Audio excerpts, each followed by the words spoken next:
My entitled brother smirks. We're pivoting upscale. Investors, influencers, you get it, before dropping the bomb. We're letting you go. Effective immediately. When I protest, he shrugged. Maybe that vegan place by the highway's hiring? Dad mutters, don't make a scene, Mija. It's just business. I vowed to not fall without a fight, and what I did next destroyed them completely. I woke up to 82 missed calls. The diner's rating dropped from 4.8 to 1.3 overnight. I should have known something was wrong when Lila posted the Instagram story. You know the type, gold balloons, a champagne tower, Dad pretending to laugh at a joke he definitely didn't understand. The caption read, celebrating Dad and our rebrand. Hashtag family legacy, hashtag new beginnings. Legacy? Yeah, right. Because nothing says legacy like turning Grandma's Diner into a minimalist nightmare with $18 avocado toast. I parked my rust bucket Honda behind Jake's stupid Porsche, license plate Brunch, and stared at the building I'd spent half my life propping up. The neon Marty's Diner sign was gone, replaced by flickering Edison bulbs and a chalkboard sign that said, The Vibe. Elevated. Elevated. Sure, unless they meant the health code violations piling up since Jake took over. The bouncer at the Velvet Rope gave me the kind of look you reserve for people who try to return half-eaten sushi. Name? Maya. Maya Santos. I smoothed down my dress, the one I'd bought specifically because Mom said dress formal. It still smelled like fry oil. He scrolled his clipboard. Twice. Not on the list. Check again. Under family. Or people who haven't slept in a week trying to cover your shifts. He didn't laugh. Guess the hospitality training Jake bragged about didn't cover sarcasm. That's when I saw them. Dad, in a suit he'd clearly rented for the occasion, fiddling with his cufflinks like they were grenades. Lila, draped in a dress that cost more than my monthly rent, snapping selfies with the dessert table. And Jake, my brother, the visionary, wearing a chef's apron like a Halloween costume. He'd once burned water trying to make ramen. Maya. Lila waved me over like I was an Uber driver. You're here. We didn't think you'd come after, you know. She trailed off, eyes darting to Jake. After what? Jake stepped forward, holding a manila envelope like it was a trophy. We're pivoting upscale. Investors, influencers, you get it. No, I don't. He sighed, like explaining TikTok to a grandpa. The diner's a liability. We're rebranding. And, you're not really the vibe. I stared at him. The vibe? Jake, you called me last week because you couldn't figure out how to unclog the deep fryer. Exactly. He shoved the envelope at me. We're letting you go. Effective immediately. The room tilted. Letting me go. I'd worked here since I was 16. Covered night shifts when Mom got sick. Fixed the walk-in fridge with duct tape and a prayer. And now I was not the vibe? Dad finally looked up, his voice quiet. Don't make a scene, Mija. It's just business. Business. Right. The same business that paid for Lila's designer rehab and Jake's crypto disasters. The same business that guilt-tripped me into skipping college so I could keep the family together. I glanced at the envelope. Termination letter. The date was 3 days ago. They planned this. Waited until after I'd trained the new bartender, the one Lila hired because he had good cheekbones. You're kidding. Jake crossed his arms. Look, we'll give you a reference. Maybe that vegan place by the highway's hiring. Lila fake pouted. It's just you're so attached to the old way. We need fresh energy. Fresh energy. Like the kind that comes from draining your sister's savings to fund your Botox appointments. I turned to Dad. You're okay with this? He wouldn't meet my eyes. It's complicated. Complicated. The family motto. Complicated why Mom's medical bills came out of my paycheck. Complicated why Jake got a manager bonus for showing up hungover. Complicated why I was always the employee, never the family. The room buzzed with laughter and clinking glasses. Someone popped champagne. I stood there, holding my termination letter like a bad wedding invitation, until the bouncer cleared his throat. You need to leave, ma'am. Ma'am. Not Maya. Not Marty's daughter. Just ma'am. I walked past the bar, my bar, where I'd memorized every regular's order, and into the back office. My hand shook as I stuffed my locker into a trash bag. Hairnet, spare apron, the pocket knife Dad gave me when I turned 18. For the tough cuts, he'd said. Then I saw it. A USB drive, half hidden under Jake's pile of unpaid invoices. Label, backup 2014 to 2024. I pocketed it. Outside, the party roared on. Dad toasted Jake's bold new vision. Lila live-streamed the cake cutting. And me? I sat in my car, staring at the USB drive like it was a live grenade. Turns out, family business just means someone's always getting robbed. I didn't go home after the party. Home was a studio apartment that smelled like stale coffee and regret, and I wasn't in the mood for either. Instead, I drove to the 24-hour diner on Route 901 with a flickering open sign and the waitress who called everyone sweetheart. I ordered pancakes I didn't want and plugged the USB drive into my laptop. Back up 2014 to 2024. 10 years of my life, reduced to spreadsheets and JPGs. I clicked open a folder labeled Finances and immediately choked on my syrup. Jake's consulting fees, $52,000. For what? A 2-minute Google search showed half of it went to a crypto scam called Burger Coin. The other half, spa retreats, couples therapy with his ex, a timeshare in Boca. Then there was Lila. Her marketing budget included $1,200 for a designer handbag, brand synergy, and $800 for a photo shoot where she posed in front of the deep fryer wearing a ball gown. The caption on the invoice, content creation for Gen Z engagement. But the real kicker? Dad's texts. Dad to Jake, April 2023, cut Maya's hours. She's getting too comfortable asking about the books. Dad to Lila, June 2023, tell Maya we can't afford raises. And for God's sake, hide the liquor receipts. Dad to Jake, last week, terminate her before the party. She'll cry, but she'll get over it. I stared at the screen until the words blurred. 10 years.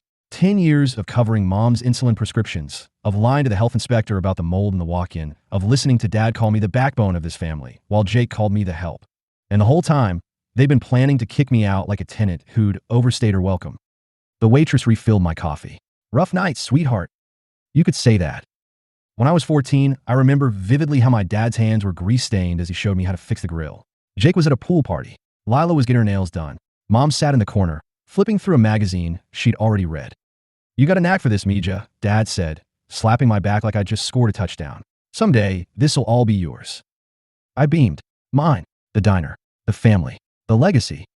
2 weeks later, Jake crashed Dad's truck. Dad paid the deductible with my college fund. You understand, right? He said. Jake's just impulsive. The USB drive had everything. Tax evasion. Forged invoices. A spreadsheet titled Maya's Hours. Adjustments needed, where Jake had deleted 20% of my overtime. But the worst part? A termination letter draft dated 3 months ago. Dear Maya, after careful consideration, we regret to inform you.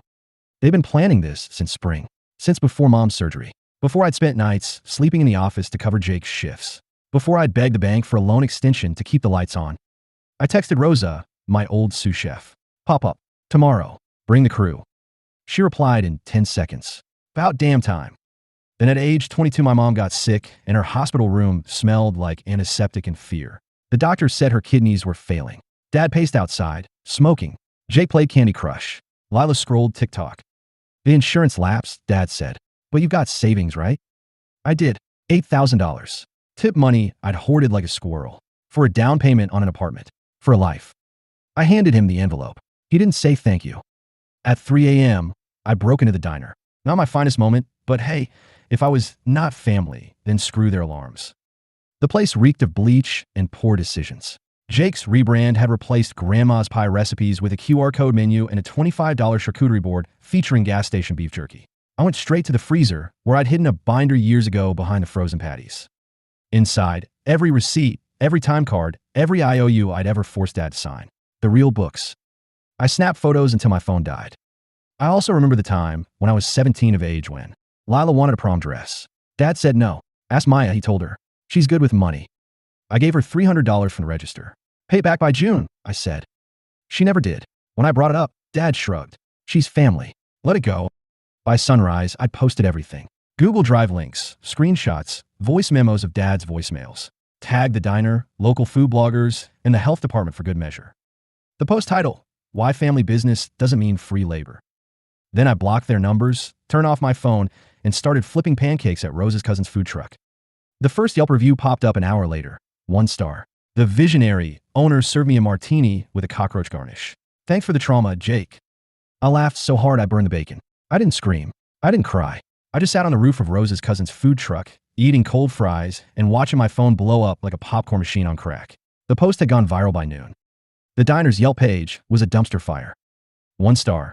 Jake Brunch serving a mimosa with a fly in it. When I complained, he said it was protein garnish. 1 star. Lila told me my review was bad vibes and blocked me on Instagram. Congrats, you just lost a customer and a follower. 1 star. The elevated rebrand equals $20 for a grilled cheese. The only thing elevated here is my blood pressure. Rosa tossed me a soda. Your brother's trending. Hashtag BurgerCoin broke my heart is killing on TikTok.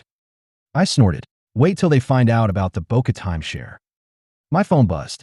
53 missed calls. Mostly from Dad. A few from unknown numbers. One from Mom. I let them all go to voicemail. But then Rosa's phone rang. She put on speaker. Is Maya there? Jake's voice cracked like he'd been crying. Tell her to take the post down. The investors are freaking out. Rosa smirked. Sorry, who is this? It's Jake, her brother. Oh, Jake, Rosa said, mock cheerful. The guy who thought gluten-free meant free food. Yeah, she's busy. Try Yelp. She hung up. I cackled so hard, I almost fell off the roof. Voicemail number 1 from Dad. Maya, this is childish. Call me. We're family. Voicemail number 2. You're killing your mother. The stress, her doctor said. Voicemail number 3. Fine. You want to cut? We'll give you 10%. But you have to delete the posts. Now. 10% of the diner I'd saved. The diner they'd driven into the ground. I texted him, pass. I'd rather lick the deep fryer.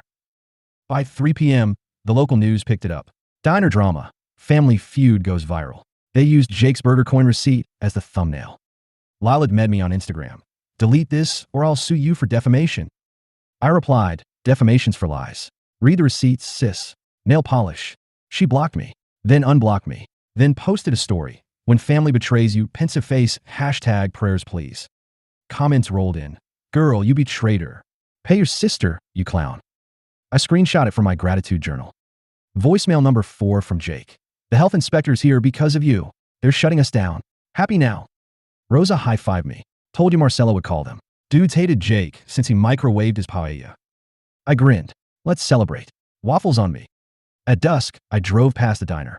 The elevated vibe sign was dark. Health inspection notices plaster the door. Jake stood outside arguing with a guy in a suit.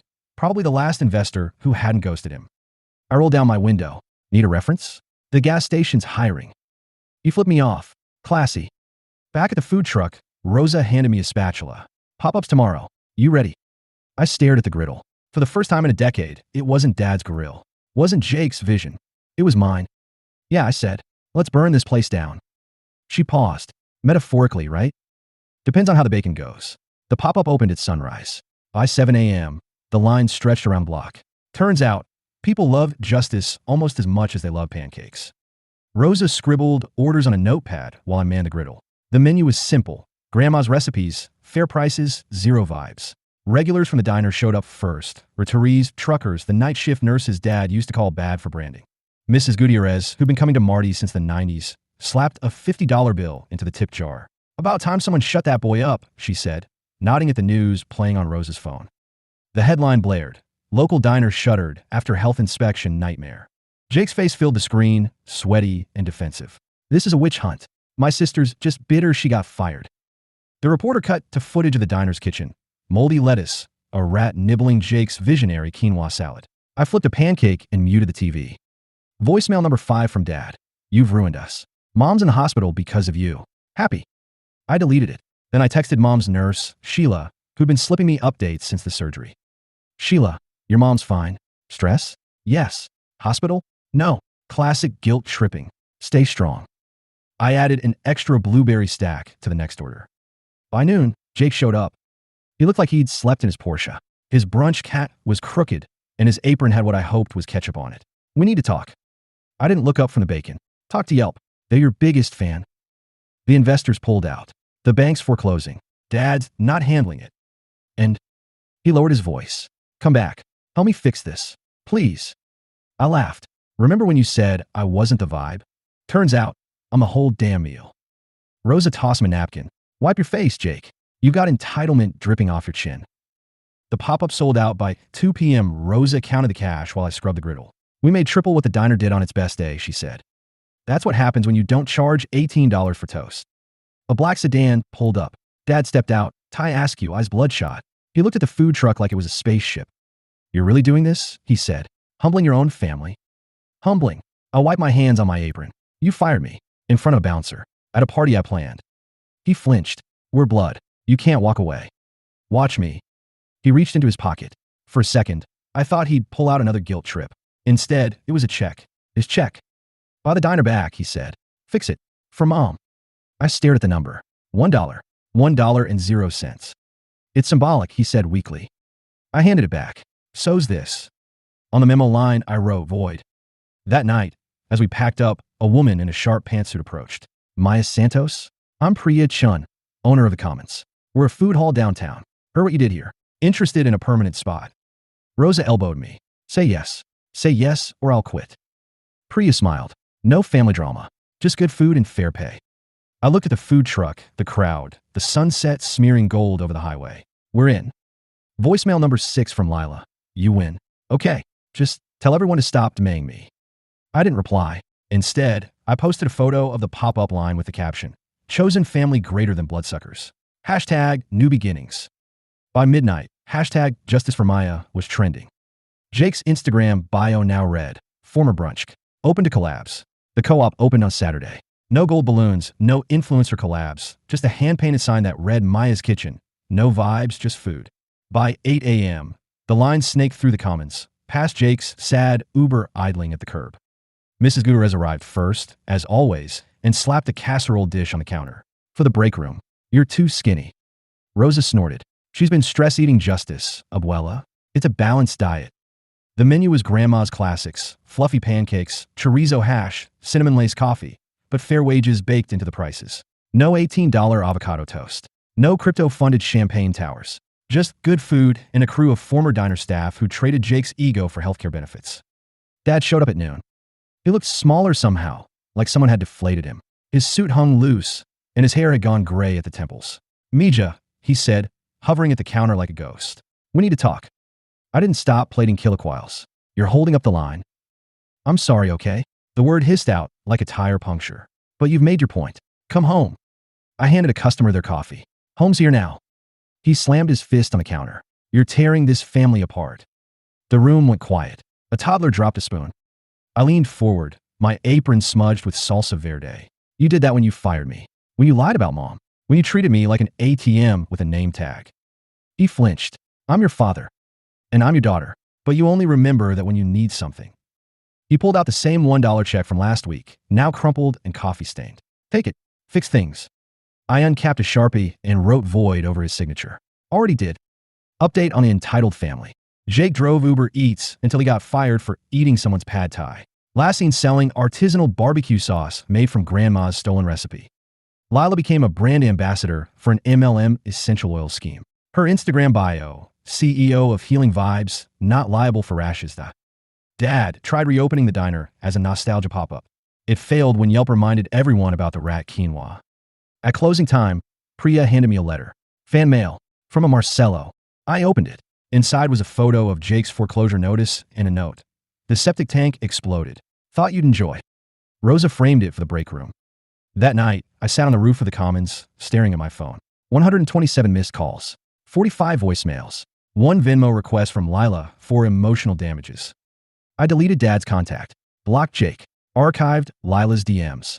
Then I texted Rosa. Tomorrow's special. Lemon ricotta pancakes. Bring extra butter.